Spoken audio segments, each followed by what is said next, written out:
syukur senantiasa kita panjatkan kepada Allah Subhanahu wa Ta'ala yang telah memberikan kita kesehatan. Berarti alhamdulillah pada pagi hari ini saya bisa kesini kembali ke SMA Negeri 1 dalam kegiatan pendampingan individu yang ke-6 atau pendampingan terakhir dalam program guru penggerak. Tidak terasa kita sudah sampai pada tahap 90% tinggal menyelesaikan lokal karya setelah ini. Ada beberapa hal yang akan kita diskusikan pada hari ini terkait dengan pendampingan individu ini. Tapi sebelumnya ini terkait dengan dokumen terkait dengan aksi nyata yang Ibu sudah dilaksanakan ya, tentang pemetaan aset sudah ya. Semuanya ada Bu ya dokumennya, mulai dari foto, notulen, daftar hadir. Cuma ya belum saya keluarkan aja. Penting ada nanti di print ya. Ini untuk fokus pendampingan kita hari ini yaitu tentang refleksi perubahan diri dan dampak pendidikan. Jadi fokus pendampingannya ada pada persiapan panen hasil belajar. Ini seperti yang Bu Ati tadi sampaikan, nanti kita akan diskusikan. Kemudian pengumpulan survei umpan balik refleksi hasil umpan balik ini dari guru, siswa. Sudah saya upload Pak. Iya, kemudian dari self assessment sendiri dari CGP itu sendiri, kemudian sekolah juga. Siswa dan siswa luar sekolah angkat. Lalu selanjutnya adalah refleksi perubahan pembelajaran yang sudah diterapkan selama 6 bulan didiskusikan. Yang sudah didiskusikan dampaknya pada guru ataupun murid. Kemudian selanjutnya adalah penilaian pemetaan aset dan tujuan program yang sudah dikomunikasikan ke warga sekolah. Berarti agenda kita pada hari ini. Ini yang bagian awal seperti biasanya, ini apa yang sudah Ibu Ate dapatkan selama 1 bulan terakhir ini, terutama dalam proses pembelajaran daring. Pembelajaran berarti dari semua modul itu sudah banyak yang didapat Pak. Sudah 3 modul besar, 10 modul semuanya. Yang pasti paradigma berpikirnya juga sudah berbeda gitu.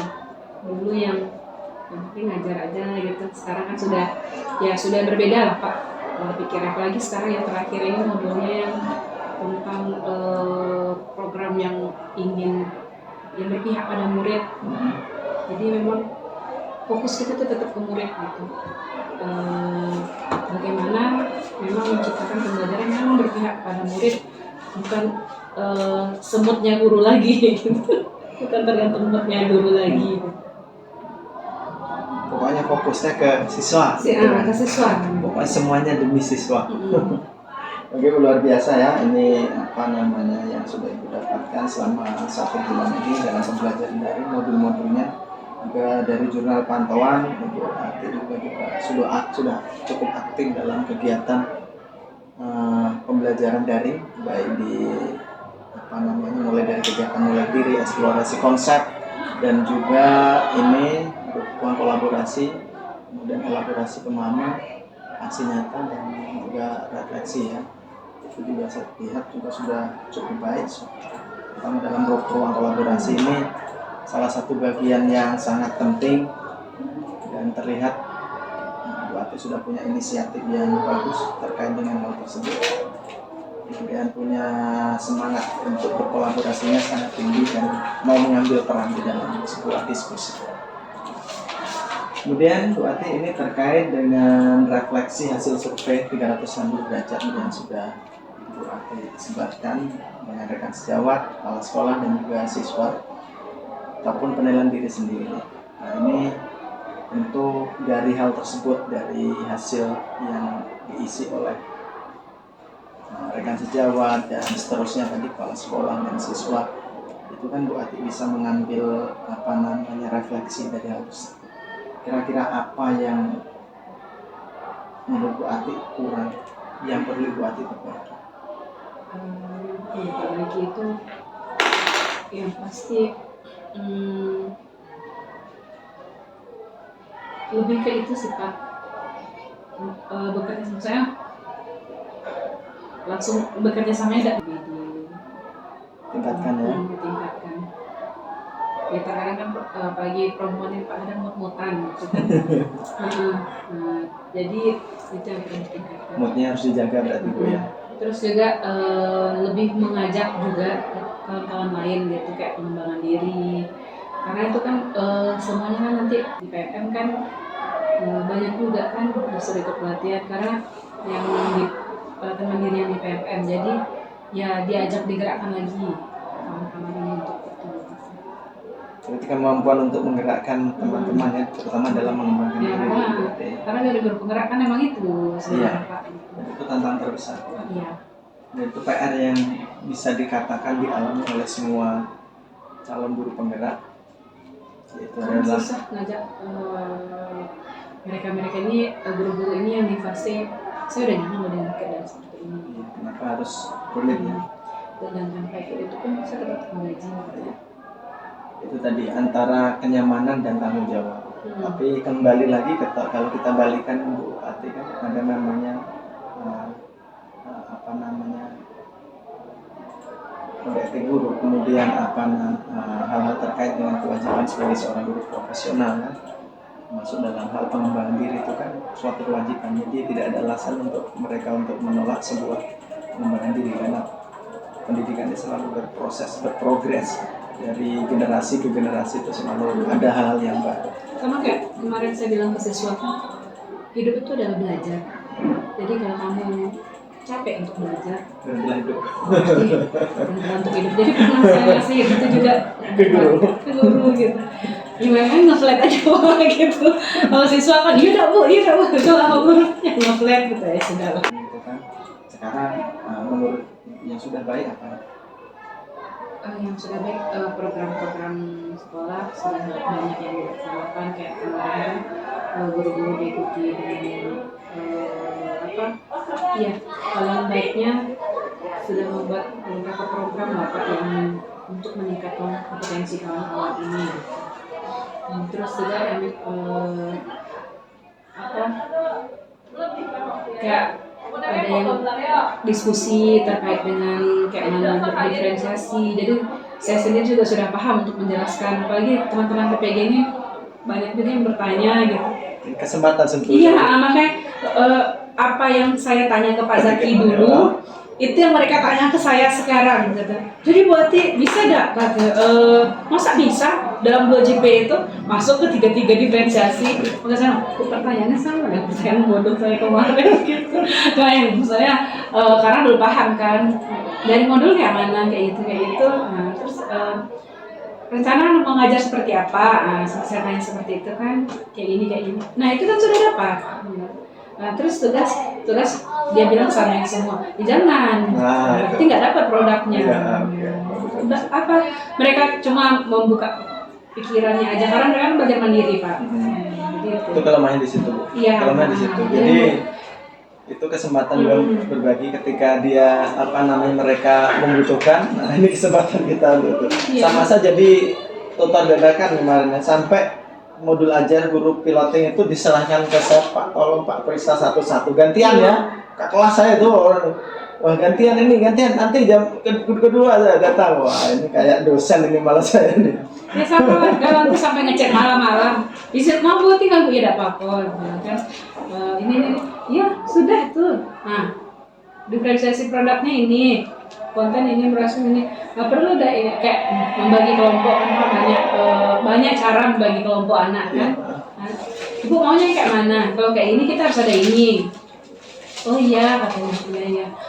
Ya alhamdulillah kawan-kawan itu juga kompak Pak mereka. Jadi setidak-tidaknya apa yang dirasakan yang rasanya tidak nyambung itu ketika tanya ke saya, ke Pak Bambang juga, ke Bu Rina juga yang CGP kan, alhamdulillah terjawab gitu. Jadi setidaknya banyak lah materi tambahan setelah saya mengikuti pembelajaran daring selama ini. Semoga ini kesempatan awal dari mereka terbuka pikirannya dari PPG ini kan.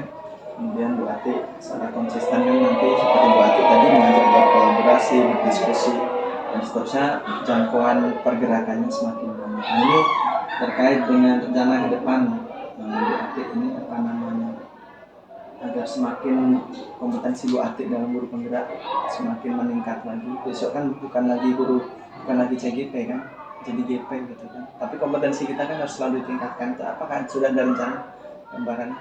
Yang pasti kan untuk diri sendiri dulu Pak. Saya mencontohkan gitu, apa yang saya dapatkan itu saya praktekkan semuanya, dan ketika menemukan masalah di jalan kan, maksudnya di lapangan, nah ya kita gunakanlah ilmu CGP yang kita dapatkan ini gitu, kayak ada dilema etika atau permasalahan yang lain, budaya positif gitu kan.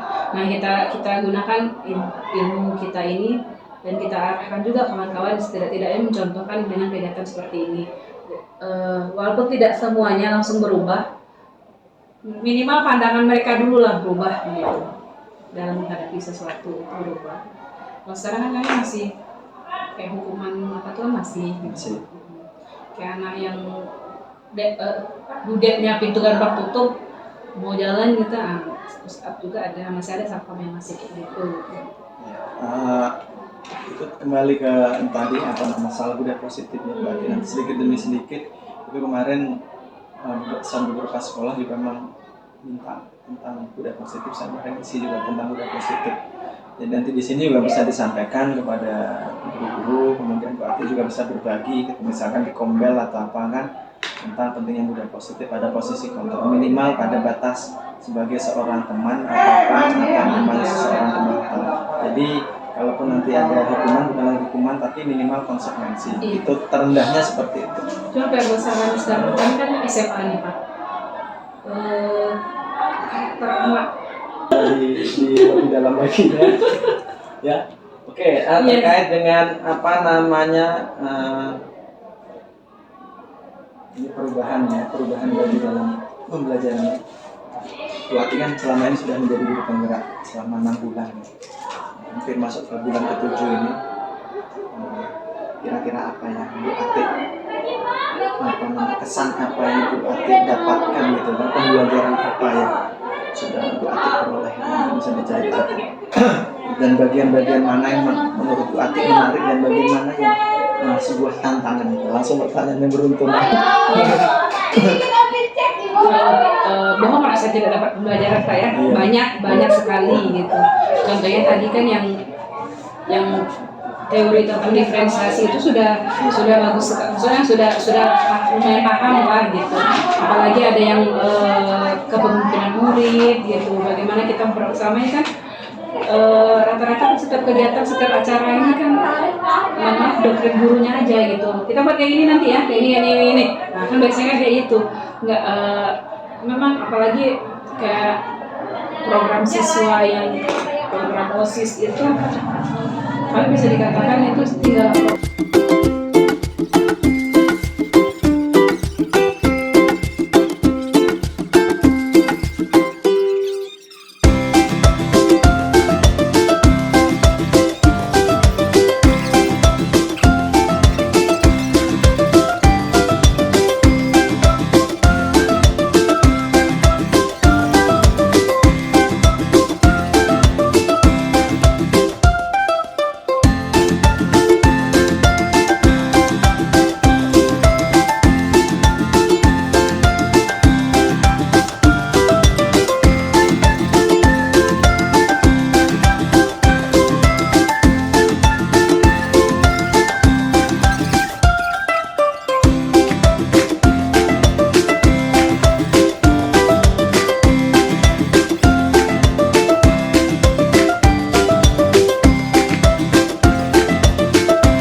Terima kasih Bu atas waktu yang sudah diberikan.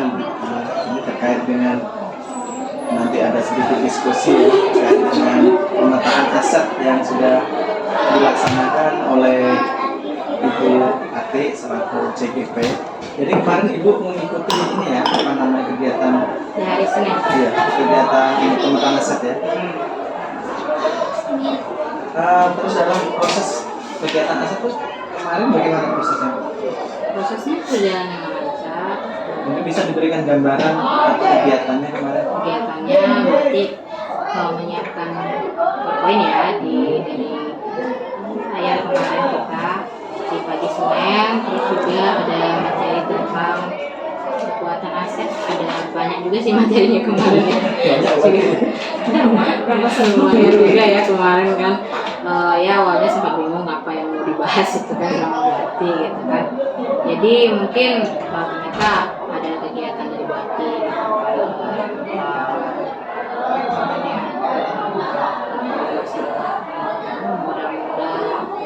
Mudah lah. ya itu kemarin kan di Jawa. Nah ini terkait dengan apa namanya proses tadi Bu ya. Ini kendalanya apa Bu, kemarin dalam proses Terus mengidentifikasi itu kan diskusi itu ada kendala kemarin ya teman. yang jelas kan kami yang tidak tahu apa-apa ya bingung ya awalnya ini kegiatan yang seperti apa gitu kan, karena mengikuti proses dari Bu Ati aja apa yang beliau sampaikan mengenai masalah kekuatan aset itu sendiri gitu kan, dijelaskan ada kaitannya dengan pengembangan diri dengan proses pembelajaran, kayaknya saling berkesinambungan lah ya apa yang dibahas kemarin. Kalau untuk kendalanya sendiri yang jelas kami ya yang tidak tahu lah awalnya kan apa yang dibahas, sempat juga belum tahu arahnya ini kemana gitu. Tapi ya mungkin jelaskan juga sama Bu Ati kemarin kegiatan ini ya seperti ini. Terima kasih Bu. Terus kemudian setelah Ibu apa namanya mengikuti kegiatan diskusi, kan Ibu sudah menjadi tahu seperti ini aset. Sebelumnya Ibu memandang aset seperti apa? Sebelumnya ya jujur saja saya nggak tahu yang seperti ini gitu kan Pak. Taunya aset itu ya barang-barang kan gitu aset ya. Barang-barang. Iya. Setelah proses diskusi. Ya setelah proses ternyata aset itu bukan hanya barang ya. Ternyata ada SDM-nya juga ya, sumber daya manusianya, terus ada semacam hubungan sosial. Ternyata banyak. Ya kalau setahu saya dari dulu aset tuh ya kayak barang-barang yang kita miliki kalau yang di sekolah gitu Pak. Itu aset.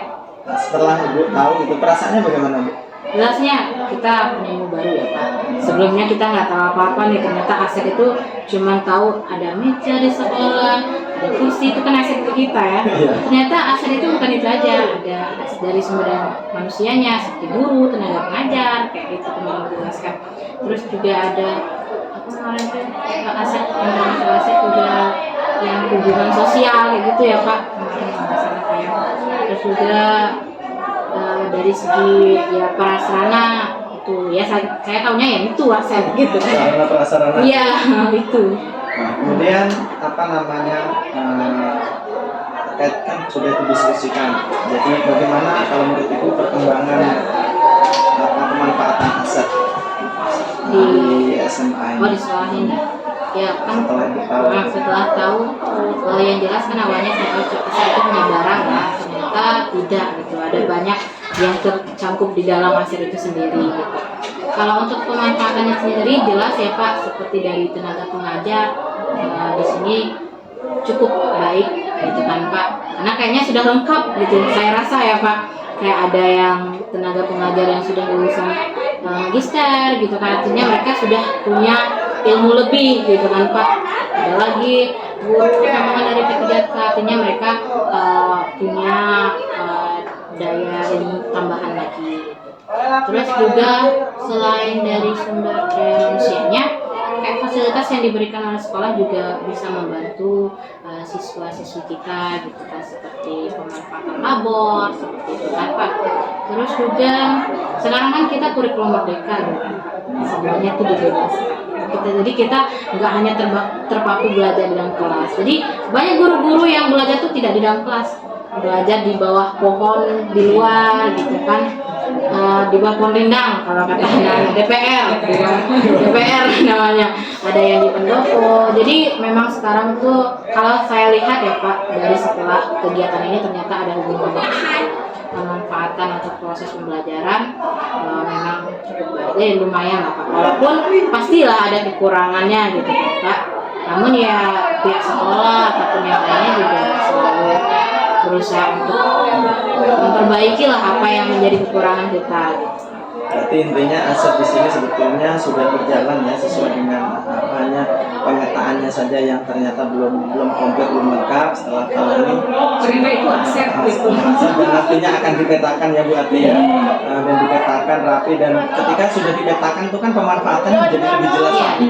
Mana yang kurang kan bisa apalagi ditingkatkan, mana yang perlu di skala prioritas yang mana sesuai dengan kebutuhan di sini. Oke, terima kasih Bu atas waktunya, luar biasa.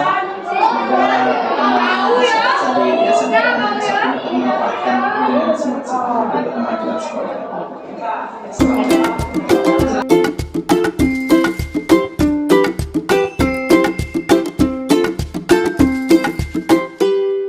Lanjutkan kembali kegiatan kita hari ini.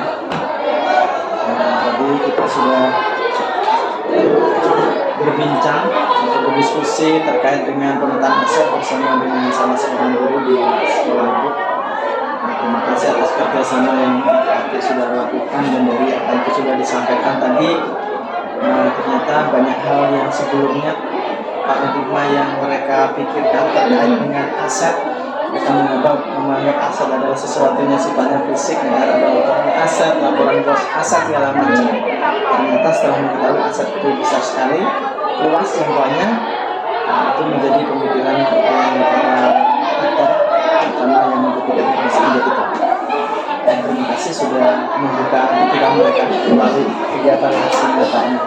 Semoga memberikan dampak positif bagi sekolah. Nah, ini terkait dengan kegiatan panen hasil belajar, karena kan kita sudah di ujung, sekarang lagi Bu Ati akan melaksanakan panen hasil belajar atau panen raya yang akan dilaksanakan ini pada bulan ini Bu Ati. Dan waktunya sekarang sudah sangat mepet sekali ya. Kalau dulu kita menganggapnya lama, tapi ternyata sudah semakin hari semakin mendekat ya, dengan aneka macam tugas dan pendampingan. Kemudian ada juga ini ya, Lokakarya juga masih ada lagi di Lokakarya 6 ya, masih ada lagi yang nanti akan berlanjut di Lokakarya 7 atau panen hasil belajar.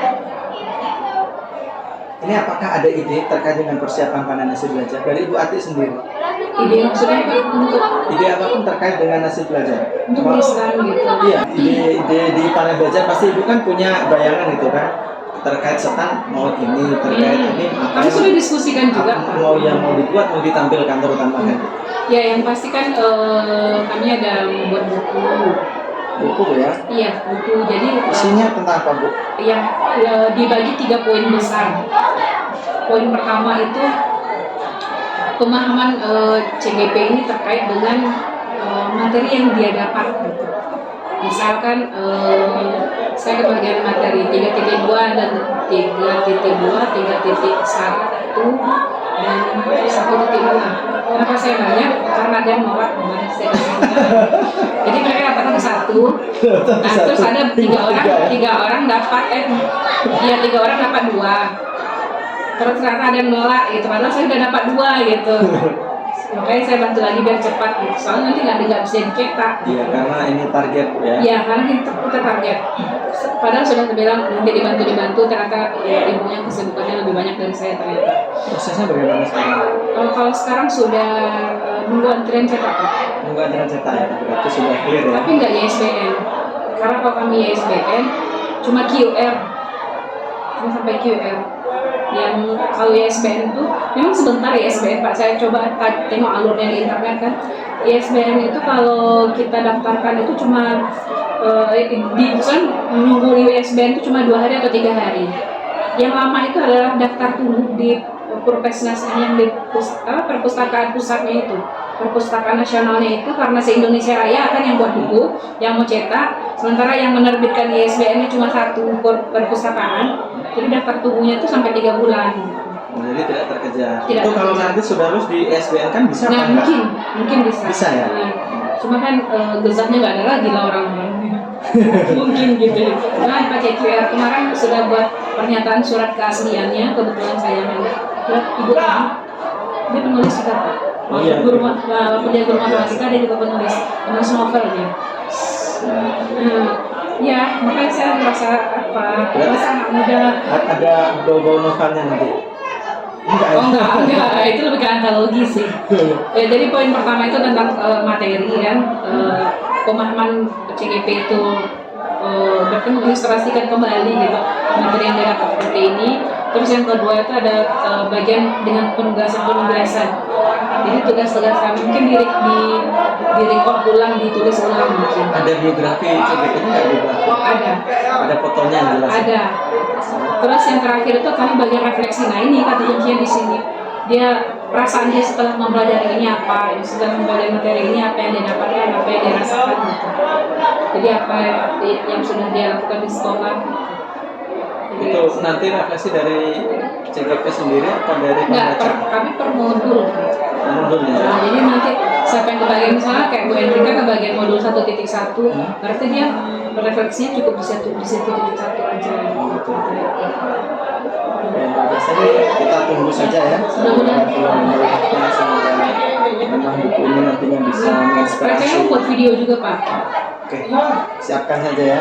Saya video jalan-jalan juga ini. Kayak cuma satu. Cuma nggak tahu apakah video ini jadi, soalnya kalau video kan kami mau bertujuh buatnya. Kalau dari saya itu kan nggak ada tantangannya sama sekali sama satu di menurut saya. Paling cuma ceritakan diri sendiri atau kayak mana berapa kali gagal ikut CGP kan. Itu yang lebih wah itu kan tantangannya dari Pak Wahyu yang pulang malam pas Oka, Bu Enrika yang keluar pas hujan-hujan. Kayaknya di situ cuma nanti mau buat videonya sanggup apa enggak ya? Iya, padahal kemarin bilang